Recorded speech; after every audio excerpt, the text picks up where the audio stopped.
विद्यार्थ्यांनो, आपण मुलाखत या घटकामधील पान क्रमांक 91 पेज नंबर 91 वर जो शेवटची कृती आहे, खालील व्यक्तींची मुलाखत घेण्यासाठी प्रश्नावली तयार करा, याविषयी अगोदर 3 प्रश्नावली आपण बघितलेल्या आहेत. या लेक्चरमध्ये आता आपण आणखीन काही या प्रश्नावलीचा विचार करणार आहोत किंवा कृती करणार आहोत. पान क्रमांक 91 त्यामधला 2 नंबरचा पोस्टमन. तर या पोस्टमनच्या मुलाखतीची प्रश्नावली आपल्याला तयार करायची आहे. ती पुढील प्रमाणे करता येईल. त्या पोस्टमॅन काकाचं तुम्ही नाव लिहायचं आहे. कुठलंही तुम्हाला आवडेल ते नाव लिहा आणि त्यांची मुलाखत घेत आहोत असं म्हणायचं आहे. तर पहिला प्रश्न आहे, स्थिर जागेऐवजी सतत फिरत राहाव्या लागणाऱ्या या नोकरीचा स्वीकार तुम्ही का केलात? या नोकरीसाठी काही शैक्षणिक अर्हता आहे का? लोकांच्या भावना, हे पुढचा प्रश्न आहे. लोकांच्या भावना, सुख-दुःखे बंदिस्त पाकिटातून घेऊन जाताना तुम्हाला काय वाटते? पुढचा प्रश्न आहे, लोक तुमची आतुरतेने वाट बघत असतात, अशा वेळी तुमची काय प्रतिक्रिया असते? पुढचा प्रश्न, कामाचे स्वरूप म्हणून सतत फिरावे लागते, तेव्हा त्या फिरण्यामुळे शारीरिक मानसिक थकवा तुम्हाला जाणवतो का? पुढचा प्रश्न आहे, आधुनिक काळात तंत्रज्ञानाने पत्राचे स्वरूप डिजिटल केले आहे, त्याबद्दल तुम्हाला काय वाटते? पुढचा प्रश्न आहे, पत्र ही संकल्पना बदलत्या काळात कालबाह्य होऊ लागली आहे, तुम्हाला याचे वाईट वाटते का? पुढचा प्रश्न आहे, तुम्ही सतत ईमेल, SMS यासारख्या डिजिटल संवादाच्या साधनांचा वापर करता का? पुढचा प्रश्न आहे, डिजिटल माध्यमाने तुमच्या कामाचा भार कमी केला आहे असे तुम्हाला वाटते का? पुढचा प्रश्न आहे, हा व्यवसाय करत असताना तुम्हाला आलेला चांगला अनुभव कोणता? त्याच्या पुढचा प्रश्न आहे, हा व्यवसाय करत असताना तुमच्या आयुष्यात आलेला कटू किंवा वाईट अनुभव कोणता? पुढचा प्रश्न आहे, तुम्हाला या कामाचे समाधान वाटते का?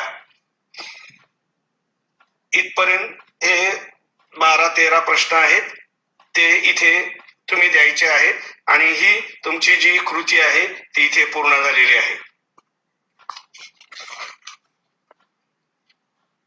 पुढची प्रश्नावली आपल्याला बघायची आहे. आपल्या पाठ्यपुस्तकात पान क्रमांक 91 वर 91 वर 3 नंबर आहे बघा, परिचारिका. परिचारिका म्हणजे हॉस्पिटलमध्ये काम करणारी नर्स किंवा परिचारिका म्हणजे नर्स. तर या नर्सच्या मुलाखतीची प्रश्नावली आपल्याला तयार करायला सांगितलेली आहे. इथे तुम्ही हॉस्पिटलचं नाव लिहायचं आहे. त्या हॉस्पिटलमध्ये जी नर्स काम करत आहे, कार्य करत आहे, त्या नर्सचं नाव तुमच्या इच्छेप्रमाणे तुम्ही लिहायचं आहे.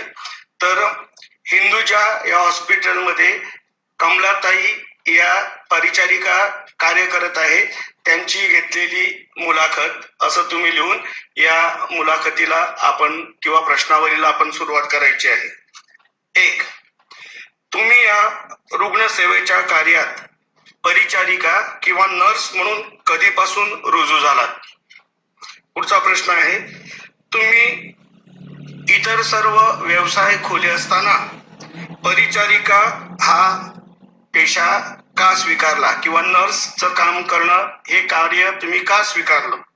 पुढचा प्रश्न आहे, परिचारिका होण्यासाठी कोणती शैक्षणिक पात्रता आवश्यकता आहे? पुढचा प्रश्न आहे, तुमचा हा परिचारिकेचा पेशा व घर संसार यांचा मेळ तुम्ही कसा साधता?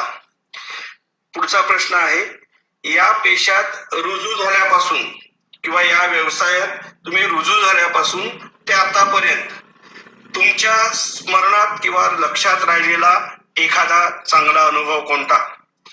पुढचा प्रश्न आहे, या व्यवसायात रुजू झाल्यापासून तुमच्या स्मरणात राहणारा वाईट किंवा कटू अनुभव कोणता ज्याने आजही तुमचे मन अस्वस्थ होते?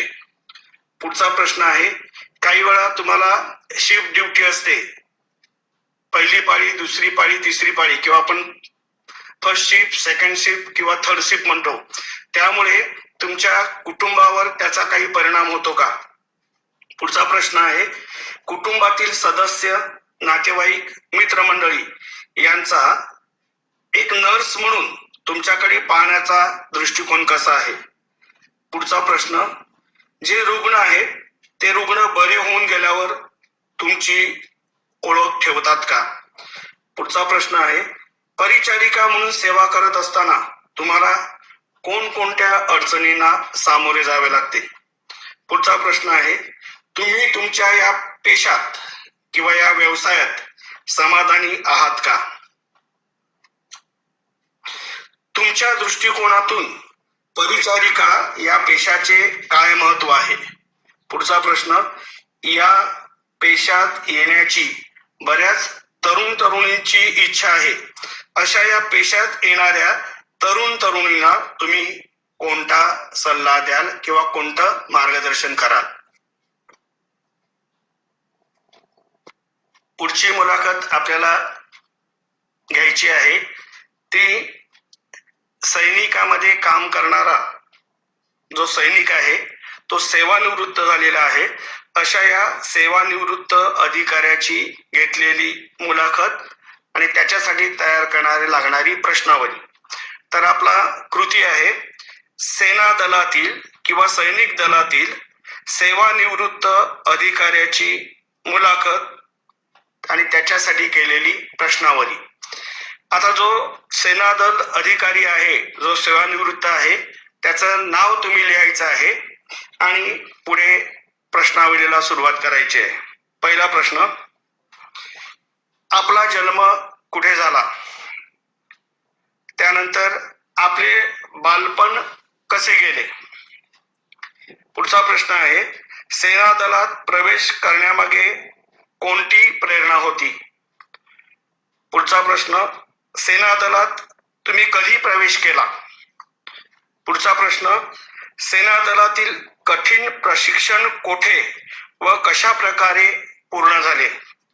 पुढचा प्रश्न, आपल्या कुटुंबियापासून दूर राहावे लागते याची भीती तुमच्या मनात कधी निर्माण झाली का? पुढचा प्रश्न आहे, आपल्या सेवा कालावधीत प्रत्यक्ष युद्धभूमीवर जाण्याची संधी तुम्हाला किती वेळा प्राप्त झाली? सेना दलातील शिस्तप्रिय जीवनाचा तुमच्या व्यक्तिमत्वावर कितपत प्रभाव पडला आहे? पुढचा प्रश्न, सेना दलात दाखल झाल्याचा अभिमान वाटावा असा क्षण तुम्हाला सांगता येईल का? पुढचा प्रश्न आहे, तरुण वर्गासाठी सेना दलात कोणकोणत्या संधी उपलब्ध आहेत? पुढचा प्रश्न, अधिकाधिक तरुणांनी या सेना दलात प्रवेश घ्यावा यासाठी तुम्ही कोणता सल्ला द्याल?